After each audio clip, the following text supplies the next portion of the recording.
Alright, on this episode of the LPDS, we're getting into questions from the fans on the road. Maybe current events, I don't know. And then we got a little bit of a cage fact, so we'll get right into it. It's all coming up right now.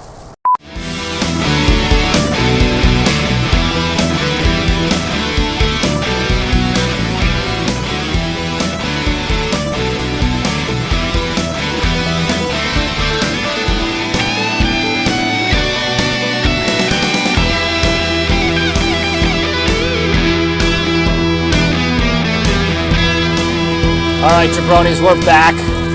Welcome back to Libretti Podcast Diary Show. I'm your host, Libretti. We're on the road, driving back to the motherland. It's raining. There's traffic on and off. Got to try to make this short and sweet for the sake of safety. The camera's moving around. Chaos here. Chaos. That's why I asked you guys to submit some questions so it's a little easier to answer on the road as opposed to me taking down notes on the topic and doing the whole how you doing. So hope you guys are having a good week or had a good week. By the time you listen to this, the week's over. Duh. I had a good week. Drove back to Jersey. As you can see, I'm in the process of doing that right now. So by the time you tune into this, I'll be there, I'll be dead. So hopefully the former, not the latter.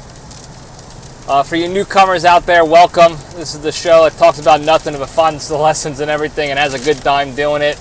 And we're certainly having a good time navigating the wacky roads of the U.S. this week. Hopefully the rain's not too loud, and you can still hear me on the mic because it's loud and annoying right now. Anyway, I'm driving up to Jersey. I got a National Guard duty exercise I got to go to. I'm trying to hit the Jersey Shore and do the stereotypical Italian stuff down there with my buddies. And spend some time with my family before driving back. I got my road dog Randy in the background. Man, this rain is loud. And we're having a good time here. So I asked this fans to submit questions. Well, ask me anything. This is your chance to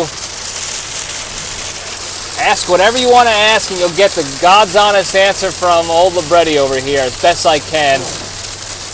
So I encourage you guys in the future to keep doing those. These are always fun for me because I get to interact a little bit with you guys a little bit more so than normal.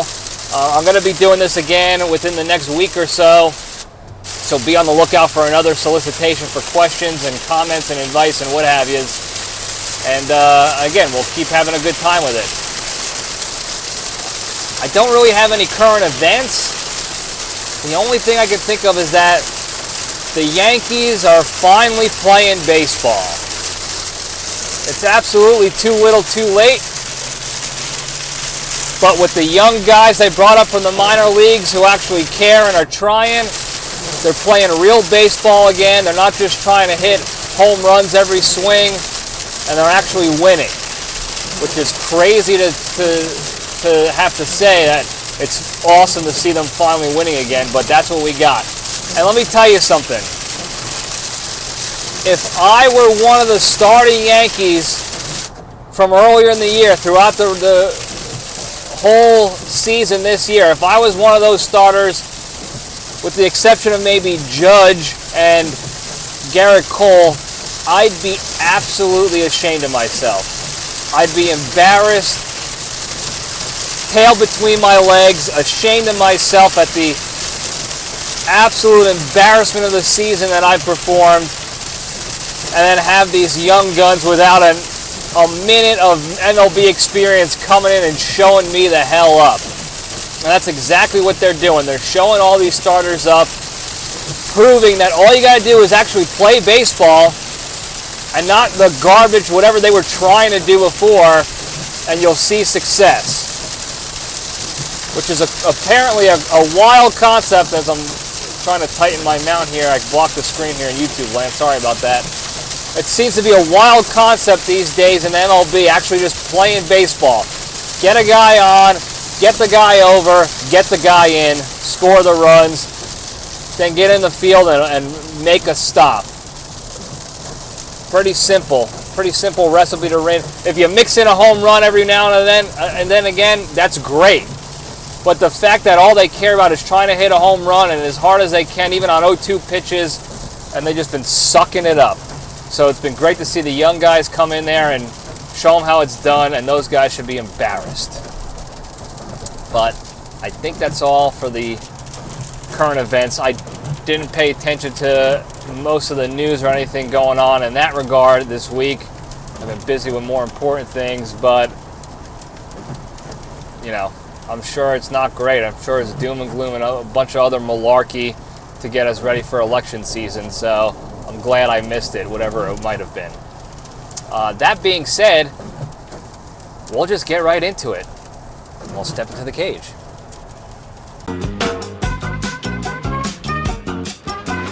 Okay, let's run. Today's Into the Cage segment is proudly sponsored by The Open Road. Not a safe environment for handwritten sponsor ad reads, because you'll crash and kill yourself and your road dog with it.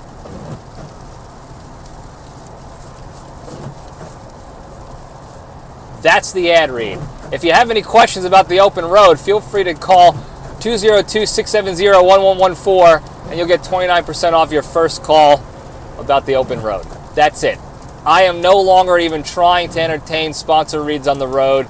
That's stupid. My creative juices are not flowing on the road. First of all, I'm thinking about safety and security as best I can, of course, while still having fun doing it, of course. And thinking about sponsors and writing them down and then reading them is probably not a smart idea, so I'm not doing that. All right, the cage fact. We're banging out today, by the way. We're going right through it. This might be a 10-minute episode. The cage fact.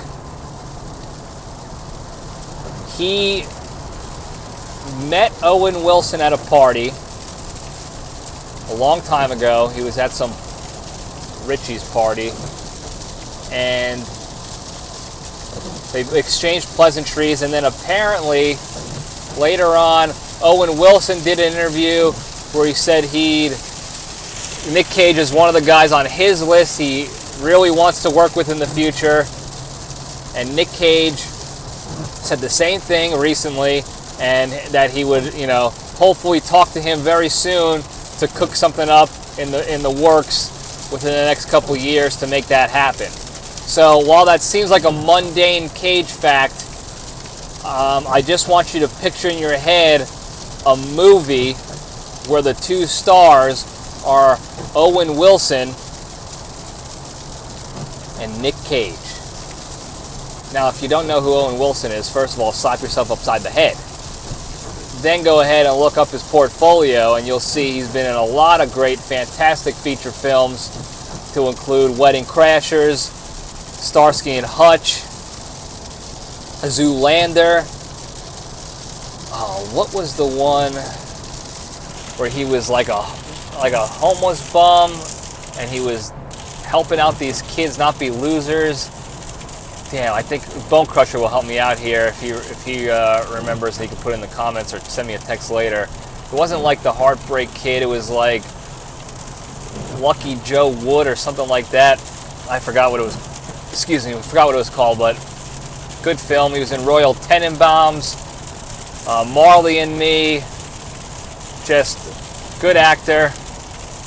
Along Came Polly. Meet the Parents. He was Maverick and Meet the Parents. Great cameo. Go check that out. So anyway, that's the Cage fact. Just imagine that movie with those two together. It would be a nice, tremendous film. Hopefully it would be like a comedy action, something like that with those two. Maybe not, hopefully not like a Wes Anderson film. I mean, Wes Anderson's a good director and all, but it would be a weird film with Owen Wilson and Nick Cage. I don't know if Nick Cage can really let loose and be Nick Cage and a Wes Anderson. He would really have to stretch his creative chops, which I guess would be interesting in its own right, but now I'm just pontificating here and there's no more facts. This is just Libretti's thoughts on Cage, which are all positive. So, there you go. That's the Cage fact. And we'll keep the train rolling, move on over to the junction, spin the logo up here. So like I said before, I asked the fans and friends and family of the LPDS universe and the junction, the Jabroni Junction, to just throw out your questions. Pop them out this way. So I got some good questions. I still got the hotline questions. I'm going to talk through those as best I can, and then I'll try to, in editing and post, I'll pop the questions in like an audio-only cutscene, if you will. So you guys have the question. I'll only use one of the hotline questions. The other one from the Wet Cat, I'm going to do an entire episode on, I think, because that was a great question, and hopefully I'll be able to help provide some insight into that for the future generations of the LPDS universe. But we'll get right into it. The first question, I got a list of questions from the Bone Crusher.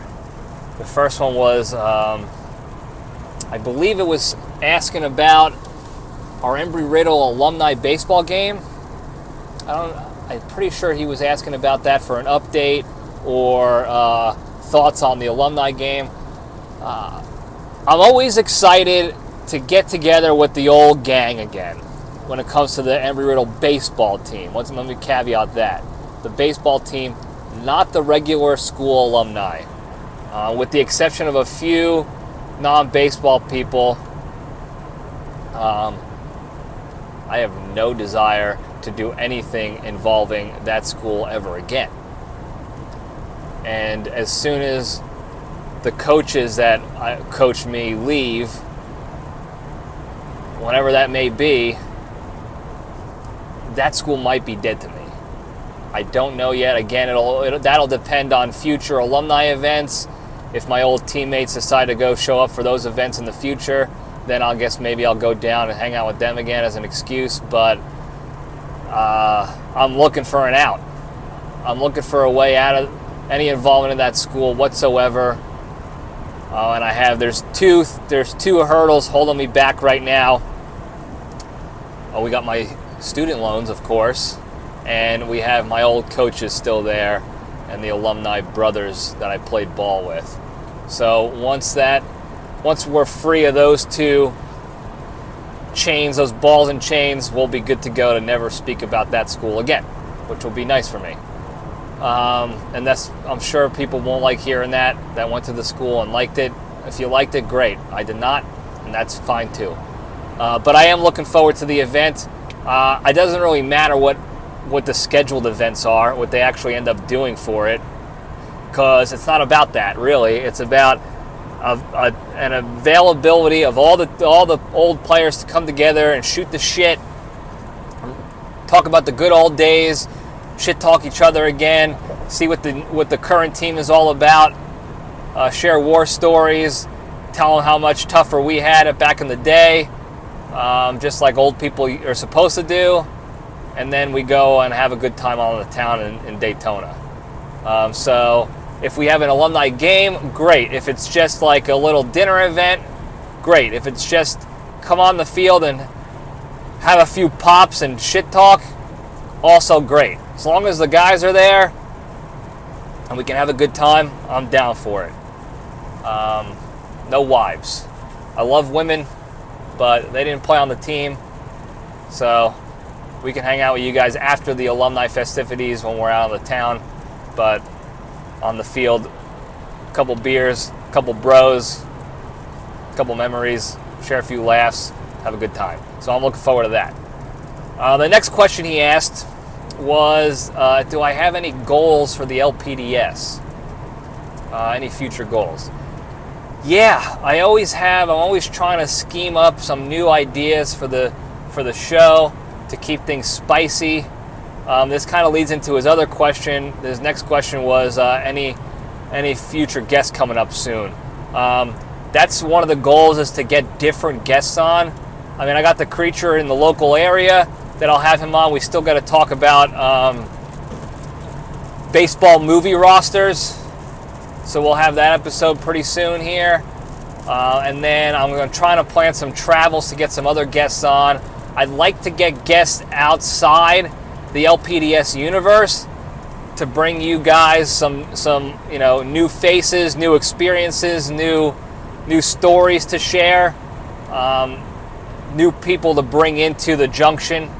So I'm looking at some different guests. Maybe, I'm sure some of you have probably never heard of these people, but we'll see how it goes. I don't know if it'll be in person or over Zoom. I don't particularly like Zoom because of the lack of connection.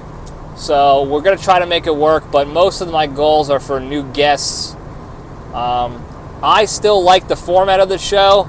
I'm always going to have the Into the Cage segment, and then the junction topic. Maybe I'll cook up some new ideas or think of some stuff on how to spice up the junction a little bit to see what we can do for you guys. But stay tuned. I'm always thinking of something. Unfortunately, most of the stuff doesn't hit the cutting room floor, so that's why you never hear about it. But that's just kind of how, that's showbiz, kid. That's it. So we'll see how it goes, but good questions there. The next question he asked was, what am I most looking forward to in Big Mike's wedding? Now, if you don't know who he is, I've talked about him in the past. Big Mike is the Bone Crusher's old man, and he's getting married in a few short weeks here, next month. I don't know if I can really say what I'm looking forward to most. I think the thing I was most looking forward to, Big Mike confirmed, was not going to be happening, and that was to have a certain guest appearance there by somebody, and I'm not going to mention their name, but let's just say this person's a wild card, okay? Or they were a real wild card. You never know if they were going to be normal or if they were going to, destroy a city. That's how crazy this person was and how entertaining they were. I was sort of looking forward to maybe that person being there to, see what would happen. But in a veteran move by Big Mike, he opted to not have that person invited to, essentially potentially save the wedding, because it could have been a disaster of epic proportions, which of course would have been filmed by yours truly and put on a future episode, and also probably presented in court as evidence, because that would have been wild. But that person's not coming now, so I'm just really looking forward to seeing my brother, the Bone Crusher, again, and his family. Big Mike getting hitched. Big Al, Bone Crusher's sister, hanging out with the gang again. That gang from the Maryland, D.C. days at Site Charlie. So that'll be a good time to see them and dress up. And this most likely what I will be doing. Watch out, vehicle on shoulder ahead. Well, I got to watch out for the vehicle on shoulder ahead. What I will be doing will be sucking down a few gin and tonics in the corner. Maybe with the Bone Crusher there, if he's not busy doing stuff for the wedding, and I'll just be people watching and taking it all in, and hopefully not doing too much dancing, because I'm not a fan of the dancing. I don't do dancing very much. I have two moves. One is the moonwalk, and one is the guinea hop, and those are not wedding dances. They're dance-off dances, and I've won many a dance-off with those, but I prefer to sit at the bar and put out the vibe for weddings, and just that's how I enjoy my time. And everyone calls me a party pooper, and it's like, how are you supposed to have fun at a wedding when you don't dance? That's how I have fun. I enjoy watching people have a good time and do their dancing, or whatever they want to call that, out there on the dance floor. I like to talk to people. I'll mix and mingle and do some schmoozing and boozing. And that's fun for me at a wedding. Dancing is not particularly fun, so I don't do it when I don't have to. But yeah, so that'll be a good time. That'll be a good wedding event. Bone Crusher had one more question, And I can picture the list in my head, but I can't for the life of me remember the question. And now my camera's getting all out of whack again. Sorry, folks. What the heck was that question? Maybe I answered it. Future guest, goals.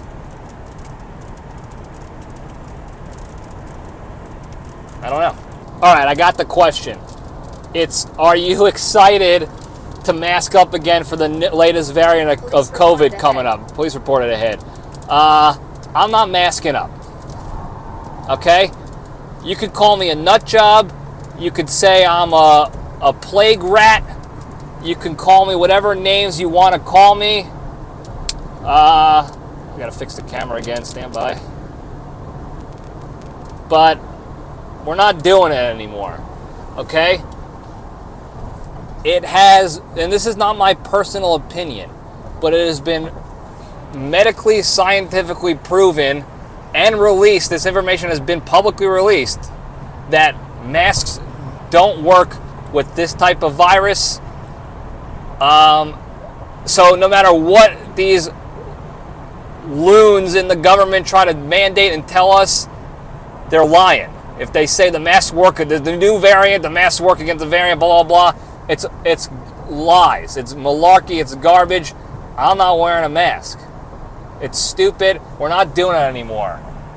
And the fact that they're even trying to prep the battle space for this quote-unquote new variant, new scarier variant, just in time for election season, has to be fishy for some people.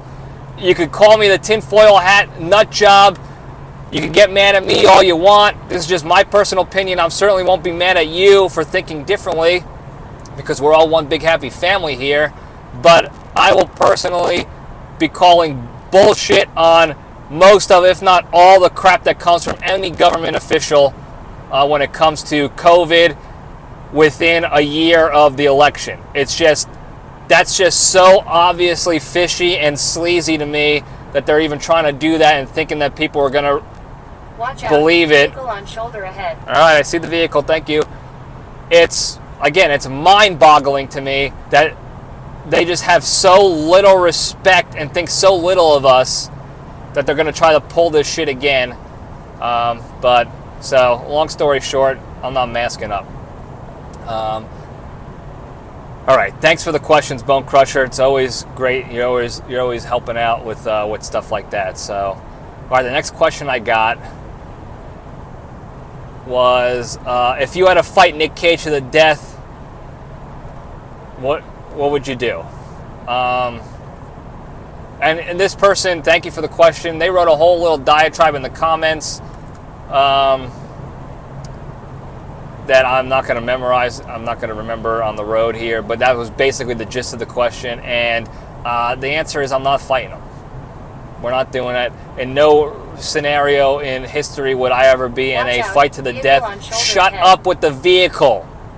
Good Lord. In no scenario would I ever have to fight to the death with anybody except when I'm in war. And even then, when I was in war, I didn't have to do that necessarily. So I wouldn't do it. He could kill me. I'm not going to fight anyone to the death anyway. And I'm positive he's a man of honor as well, and he would elect not to do that as well. So thank you for the question. Easy answer. It's not happening. I'm not going to kill the great one, and he's not going to kill me because that's why he's the great one. All right, the next question I got, thank you again for that one. The next question I got was, damn, this camera's all over the place. This is a real circus act today, folks. What are some of the red flags you look for in dating, in a relationship or whatever? I don't know if I've talked about this much in the past or not, but I don't have a lot of red flags per se. There's a lot of things I look for. I'm very particular because I'm an acquired taste, and I'm also looking for somebody I want to spend the rest of my life with. Vehicle on shoulder ahead. All right, we're back. Sorry, I had to turn that stupid GPS off. Anyway, so I'm particular. and I'm an acquired taste myself. So I take it seriously when I look for somebody that I want to date with the potential of spending the rest of my life with them. So I have a lot of little nitpicky things, not really nitpicky, but things I focus on for compatibility and things like that. But I don't have a lot of specific red flags. Like, if you have a kid, I don't care about that. I like kids. I'd like to potentially maybe have one of my own someday. I don't know. At least I'd like to have somebody open to the idea of having a kid or another kid. That may be a red flag if they're a hard no on kids at all, of any kind, adopted or by birth. So maybe that's a red flag. The one red flag that I have that I will say is probably definitive is somebody who always has to be right, and no matter what, and they can't solve an argument or get through an argument unless they're right. They don't care about solving the problem in a relationship. They just care about being right, and I can't deal with that. Okay, I couldn't give a shit less who's right, as long as we're not fighting anymore and we can move forward and the problem's solved, so that we're not going to hopefully deal with that same crap again. That's all I care about. But when you start arguing semantics just to say you like a gotcha moment in an argument or a fight or whatever, just so you can say at the end of the day I was right, or even if I apologize if I did something wrong and you keep pounding on me just so you can, it's like a victory lap of, yeah, you were wrong. Like, I don't have time for that shit. Okay? If you can't check your ego and swallow your own pride in life and be okay with being wrong sometimes, especially in relationships where it's never 100% one way or the other, basically, almost never anyway, then I don't want to deal with that. I can't deal with you. Otherwise, you'd have to have some pretty heavy baggage for me to consider it to be a red flag. Like 6 kids from 5 different baby daddies, drug problems, alcohol addiction, something like that, some debilitating addiction like that. You're terrible with money and you're going to spend all my money and you know, leave us dry and out in a box somewhere. That's probably a red flag, I guess. But otherwise, no, I'm pretty open to letting human beings be human beings. And if we're compatible in, you know, our senses of humor and our ambitions and our passions, and we're both happy with our own lives independently, and we just want to share and grow in happiness with each other, then I'm open to a whole lot of other stuff that you might be dealing with. So not a lot of red flags, but that was a good question, so thank you. Excuse me. The next question I got was, this guy just asked, I had a whole list of questions that I couldn't remember them all. So how you doing? I'm doing great. I'm very busy these days. I'm basically working 3 jobs between my job, the business, and the National Guard stuff. But there are plans in the works for things to change so that I have more time to dedicate to the important things in my life, my personal career life, my personal life, all that stuff. So I'm staying busy, I'm staying healthy, I'm out running and training for that Rocky Run in November. I still got to sign up for that, damn it. But I'm keeping busy. I have not finished unpacking my house and getting my home gym set up yet. It's embarrassing. I'm ashamed of myself, but not ashamed enough to do anything about it just yet. My focus and attention and effort has been on the business, work, family, and having a bit of a social life and getting out and relaxing a little bit so I can keep my sanity. So I'll get to the house and it'll be spick and span eventually. But otherwise, I'm doing great. So I appreciate you asking. I know the person who asked this, so I know they meant it, you know, sincerely. They weren't just being a ball bag about it. So thank you for asking. I appreciate that. All right, the next question I got here. this person asked, what would you prefer? What was the better remake, or what would you? I think it was either what was the better remake, or what movie would you prefer to remake? Batman and Robin. I think it was the Clooney one she was talking about, or Godzilla from 1998, which was, I believe, the Matthew Broderick Godzilla. I'm pretty sure the question was, what was the better remake? Because those are both technically remakes of movies. That's a tough one, because they were both equally terrible, but terribly entertaining, if that makes sense. Like, they sucked. Both those movies stunk up the joint. But I liked watching them. And if they're on TV and I got nothing else going on, I'll have them on in the background. If you asked me when I was a kid, when they actually both came out, I'd probably lean a little bit more towards Godzilla, because I really wanted the Godzilla toy, the action figure that they had. It was like a 20-inch big, long Godzilla toy, and it wasn't just a hard plastic, it had that little like plastic rubber skin on it. So I thought that was pretty bitchin', and I really wanted the Godzilla toy when it came out. And I got it, and then my brother had a friend over, and my brother's friend broke it. He ripped the skin off the tail and ruined it, and my parents had to throw it in the garbage. So I guess I would lean towards Godzilla for that reason, because I liked Godzilla. I like bad guys in movies sometimes, and Godzilla seemed to come off as a bad guy initially, and I thought he got a bad rap. It wasn't his fault. He was a mutated lizard or whatever he was from Hiroshima or Nagasaki or wherever it was that it all started with the ooze. But yeah, Batman and Robin was a terribly fun movie to watch. It sucked. It was so stupid. The catchphrases were trash. It was trying too hard to be like old-timey Batman with new-timey like tech and sleekness and stuff, and it just didn't land in that regard, but it landed in as far as stupid and fun entertainment. Arnold Schwarzenegger as Mr. Freeze, or whatever his name was, Frieza, the Freezinator. What was his name? I think it was Mr. Freeze. He was great. Uma Thurman was like some weird wannabe sexy leaf plant lady, so that was hot. Their rendition of Bane was basically Jose Canseco with a bondage mask on. They just pumped his guts full of steroids and let him have it. Let him have at it. So that was cool. And then George Clooney was smooth and sophisticated.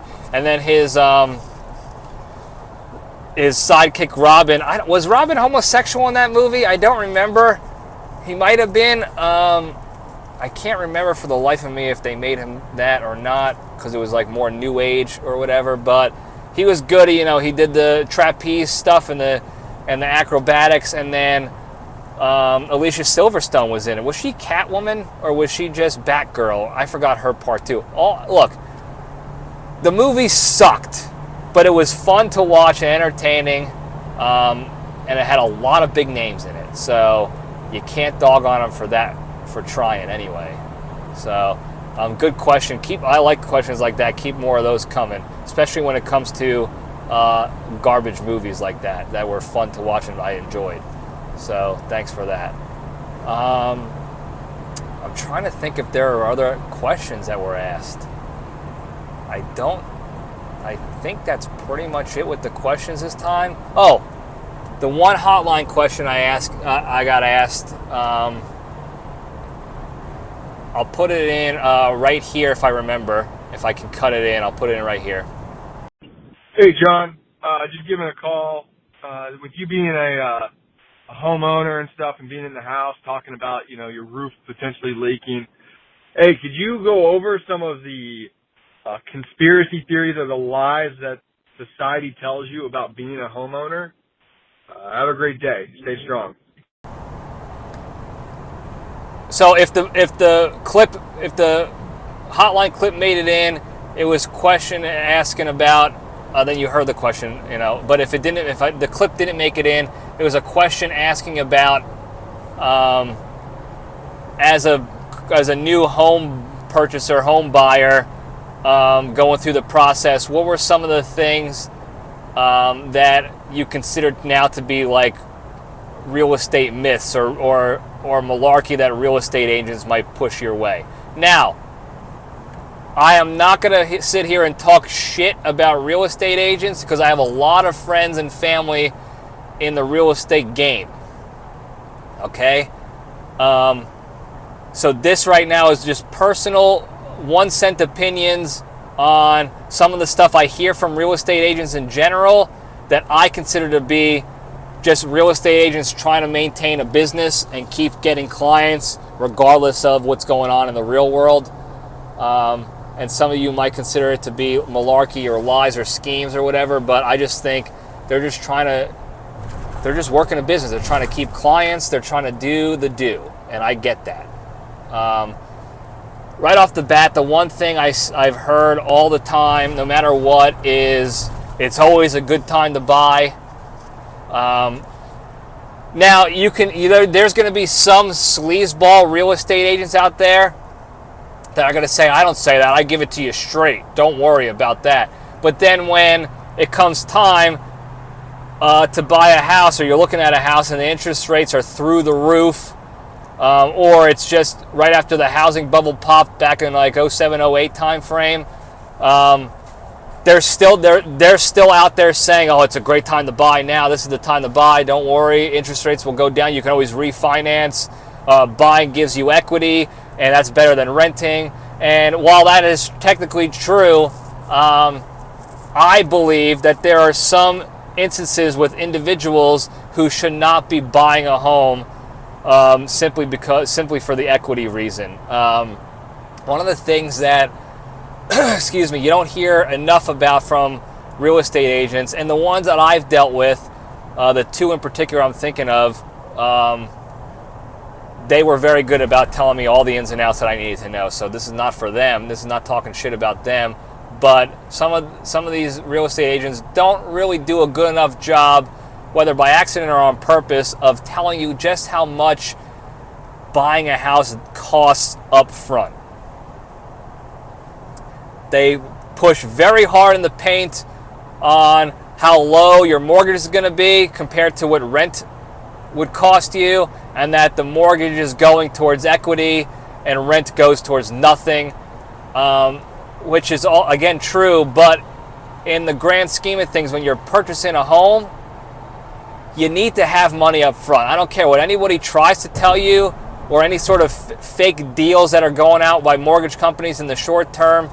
You got to have money up front. Okay? Closing costs,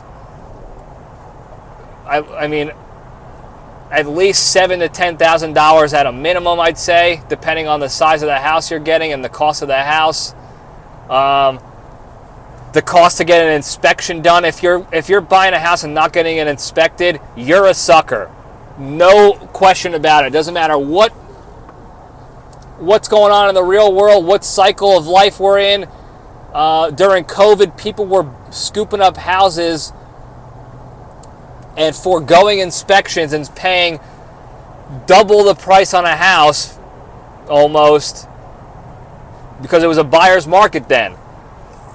That's the stupidest thing. I would never buy a house, no matter what. No matter what real estate agent says, oh, well, the house is going to be gone in a day. If this contract falls through, you're never going to be able, by the time you get an inspector, the house is going to be sold to somebody else and blah, blah, blah. No. I don't care how bad the market is. I'll go tough it out and rent a slummy apartment until the housing market shifts and I'm able to get a house and inspect it appropriately and get the house that is going to pass an inspection. There's no way I'm foregoing an inspection on a house. So anyway, long story short, that's an extra cost. Then if you want to get the house appraised, you got to pay for that. Then a down payment. Regardless of what people tell you, you still should put some money down. Okay? It's only going to help with your monthly costs. I think VA loans are the only ones that allow no down payment necessary, but everybody else requires a down payment of some sort. So you have to have money up front. And most people don't realize that enough and don't get the super specific detailed information that they probably should get when buying a home. Now, again, at some point, we're talking about adults here. So the real estate agent, might forget to mention something by accident, but they can only say and do so much when they're talking to another adult. That person also has to take responsibility and realize when they can't afford something, or when they're going in over their head, or where they're being too restrictive with what they want from a house. So I get that side too. So those are all the sort of the quote-unquote myths I can think of off the top of my head. I don't believe it's always a good time to buy. That's just not true. Okay? Well, if interest rates are 10, 15% on mortgages, I don't consider that to be a good time to buy, personally. In fact, I was teetering on the window of it was not a good time for me to buy. When I purchased my house, I ended up getting a decent deal, and the rates, while they were raising up, they were still not terrible when it came to the mortgage interest rates. So I don't believe that. So when I see realtors talking about no matter what's going on in the world and the economy, they're always pushing how it's a great time to buy and this and that, I don't believe that. I take that with a grain of salt. And the people in my life and my friends and family who have done that, there are reasons why some of them do that, and it's because they're being told to by their company that they work for, that they have to push out some sort of, cut and paste like a banner or Instagram post or website update or brochure or whatever. I get that. For the individuals out there who own their own real estate firms or whatever they're called, that are doing that, that seems to me just like a sales tactic just to get your business. And again, I'm not in the real estate world, so maybe I'm missing something, but as a buyer, as just a regular schmo buyer, that's what it comes off like. And then not telling people all the expenses that they're going to have to pay, that's a little bit malarkey to me. It's not really a myth, but, you kind of get my point there. So I'm trying to think of other stuff. I don't remember it particularly, but yeah, I don't have a particular issue with real estate agents. A lot of people do. They kind of loop them in with sleazy used car salesmen, and I just don't think that's the case. Some of them are, but it's not enough to change the reputation of the real estate game where you see a real estate agent and you think they're all sleazy. That's just not true at all. Don't forget, real estate agents, most of them, if not all of them, they get paid off of a completed sale or purchase of a home. So they're going to want to make sure that you're happy. That's the best way to go about it. Make sure the customer is happy with what they're purchasing or their selling experience, because A, they're going to go through with the sale or the purchase, and B, whenever they want to buy or sell again, they'll keep that real estate agent in mind. The old school bully tactics of selling and real estate agentry, if you will, don't really work right these days, because Watch you out. can... Vehicle on shoulder ahead. Vehicle on shoulder ahead, the stupid GPS, it never shuts up. The bully tactics, you can peer pressure somebody, especially a more naive, dopey person, into buying a home that they shouldn't be buying. But you're thinking short term when it comes to that. If you're pulling those tactics, you're thinking short term for the quick hit and the commission, and you're not thinking about the long game of having a customer for life and having a client for life. When they're going to go sell and buy again, they're not going to use you because you gave them a shitty experience. So there's going to still be those types out there, but for the most part, they're not doing that anymore, and you're going to have a pretty decent experience. They want to make sure you're happy, because if you're happy, they're going to be happy as well in the long run, because they're going to get future commissions out of it. So the game of lying and sleazing around is not as prevalent, it seems, anymore. And any of the real estate agent friends and family that are tuning into this, you can verify that in the comments if you want. So But yeah, that's it for the questions this week. I'll put out another video, or maybe I'll just put out the old video again on Instagram and Facebook and just be like, hey, we're running it back, more questions, because I'm going to be on the road again soon enough the next couple weeks. So I want to get more questions and comments and scenarios that I can talk through, because these are fun for me. So thank you to everybody who submitted questions and comments. It was fun and appreciated. If I forgot any, I apologize. I didn't write them down. I'm in the vehicle on the road with Randy the Road Dog. So I apologize, and if I go back and see him, I'll try to answer him in the future episodes. But before we go, the big three, the 3 pillars to staying strong and being a better, happier, kinder, more genuine, healthier human being. Number 1, exercise every day. Do something.